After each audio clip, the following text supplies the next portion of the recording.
आज हम देखेंगे क्लास 11 मैथमेटिक्स चैप्टर 1 सेट्स को। ठीक है, यहाँ हम देखते हैं इस फिगर को जिसमें ट्रायंगल, स्क्वायर, रेक्टेंगल और भी बहुत कुछ है, और हमने इसको घेर दिया एक बड़ी सर्किल से। ठीक है, जिसका मतलब इसको हमने एक समूह में रखा है।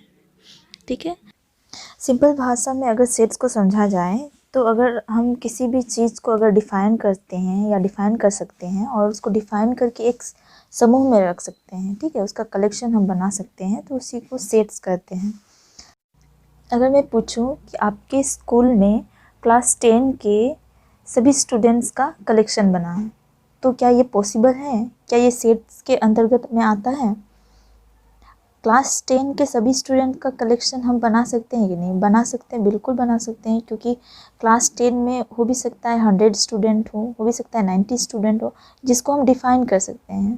ठीक है, तो हाँ, ये क्या है, जिसको हम डिफ़ाइन कर पा रहे हैं, इसीलिए ये क्या हो जाएगा, ये सेट्स हो जाएगा। ठीक है, सेकंड, अगर देखा जाए, अगर मैं पूछूं कि क्लास 10 में सभी इंटेलिजेंट बॉयज़ का कलेक्शन बनाएं, तो क्या हम इसको डिफ़ाइन कर सकते हैं?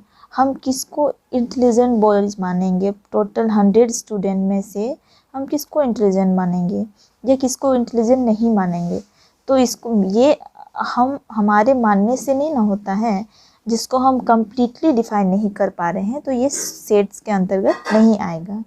ठीक है, उसी तरह अगर मैं पूछूं कि सभी टॉल बॉयज़ का कलेक्शन बनाएं, तो सभी टॉल बॉयज़ का भी कलेक्शन हम सही से नहीं बना पाएंगे, इसको हम कम्प्लीटली डिफ़ाइन नहीं कर पाएंगे, जिस वजह से ये भी सेट्स नहीं होगा। ठीक, अगर लास्ट में और एक क्वेश्चन पूछो कि क्लास 10 में सभी गर्ल्स का कलेक्शन बनाएं, जितने भी गर्ल्स हैं, नंबर ऑफ़ गर्ल्स, हमको उसका कलेक्शन बना के दिखाओ, तो क्या ये पॉसिबल है? बिल्कुल पॉसिबल है। क्यों? क्योंकि टोटल स्टूडेंट कितना था? 100 था। उस 100 में से हम मे बी 70, मे बी 50 या 40 वो क्या होंगे, वो गर्ल्स होंगे।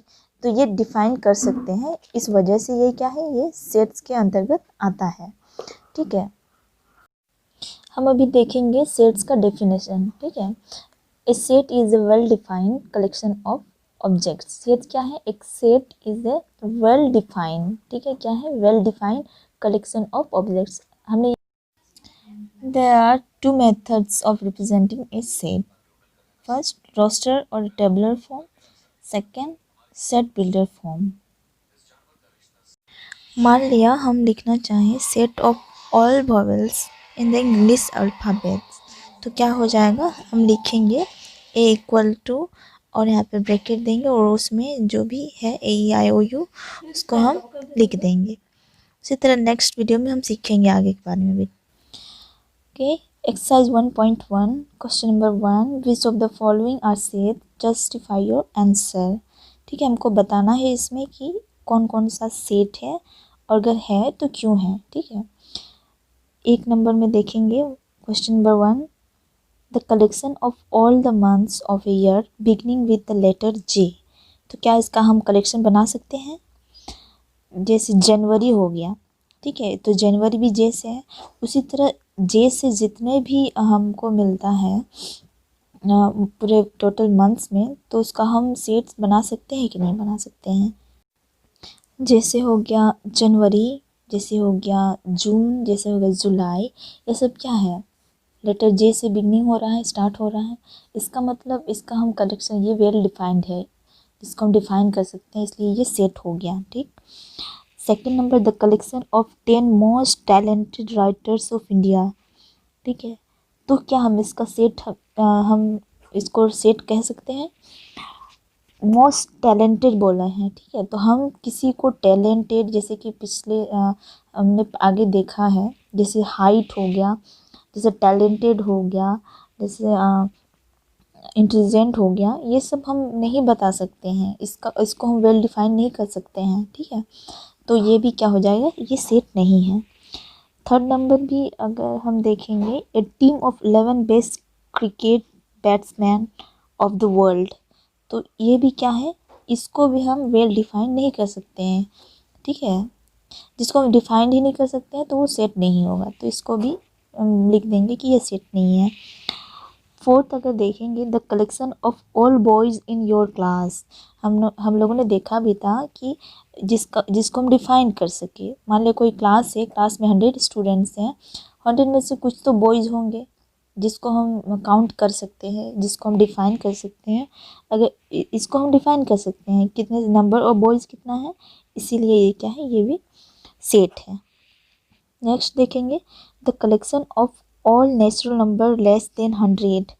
ठीक है, all natural numbers less than 100, तो 100 के नीचे जितने भी नेचुरल नंबर होंगे हम क्या कर सकते हैं, उसका भी हम एक सेट बना सकते हैं, क्योंकि वो भी वेल डिफाइंड है। हम बना सकते हैं हाँ इतना से इतना से इतना तक क्या है, ये क्या है, नेचुरल नंबर है। ठीक, तो इसलिए ये भी सेट हो जाएगा। उसी तरह नेक्स्ट फिर देखेंगे, a collection of novels written by the writer Munshi Premchand. ठीक है, तो मुंशी प्रेमचंद का जो उन्होंने लिखा है नॉवेल, ठीक है, तो उसका हम कलेक्शन कर सकते हैं कि नहीं, कि हाँ कर सकते हैं, वो काउंटेबल है कि नहीं, उसको डिफाइन कर सकते हैं, इसीलिए ये क्या हो जाएगा, ये भी सेट हो जाएगा। इसी तरह आगे हम देखेंगे, the collection of all even integers. ठीक है, तो क्या हम ऑल इवन इंटीजर्स का कलेक्शन कर सकते हैं? बिल्कुल कर सकते हैं। उसको सेट में रख सकते हैं कि नहीं रख सकते हैं, बिल्कुल, क्योंकि वो डिफाइंड है कि नहीं, हमको बोल दिया है कि इवन इंटीजर्स। ठीक है, उसी तरह अगर हम नेक्स्ट देखेंगे, question number 8, the collection of questions in this chapter. तो इस चैप्टर में जितने सारे क्वेश्चन हैं, तो क्या हम उसका कलेक्शन कर सकते हैं? बिल्कुल कर सकते हैं, क्योंकि वो डिफाइंड है, काउंटेबल है कि नहीं, तो ये भी सेट हो जाएगा। लास्टली जो हम देख रहे हैं क्या है, a collection of most dangerous animals of the world. तो क्या हम जब भी ऐसा चीज़ आता है जिसको हम डिफाइन नहीं कर सकते, जैसे टैलेंटेड हो गया, हाइट हो गया, कुछ भी हो गया, मोस्ट डेंजरस एनिमल्स, हम किसको इस श्रेणी में रखेंगे, इस ये में रखेंगे, नहीं, मतलब इसको डिफाइन नहीं ना कर सकते हैं, इसलिए ये क्या हो जाएगा, ये सेट नहीं है। ठीक है, मिलते हैं नेक्स्ट वीडियो में नेक्स्ट क्वेश्चन के साथ।